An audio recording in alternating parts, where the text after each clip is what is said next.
Les Corts Valencianes han iniciado los cursos de Derecho Parlamentario en colaboración con las 7 universidades de la Comunidad Valenciana.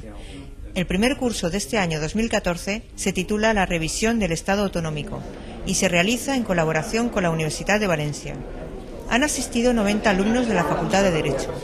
La jornada ha sido inaugurada por el vicepresidente de Les Corts, Alejandro Font de Mora, y la decana de la Facultad de Derecho de la Universidad de Valencia, María Elena Olmos Ortega.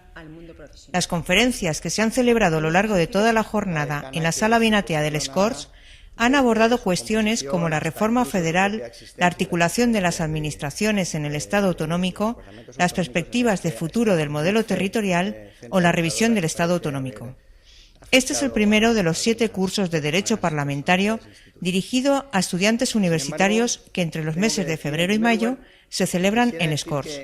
En la página web de Les Corts se puede consultar el programa íntegro de las jornadas.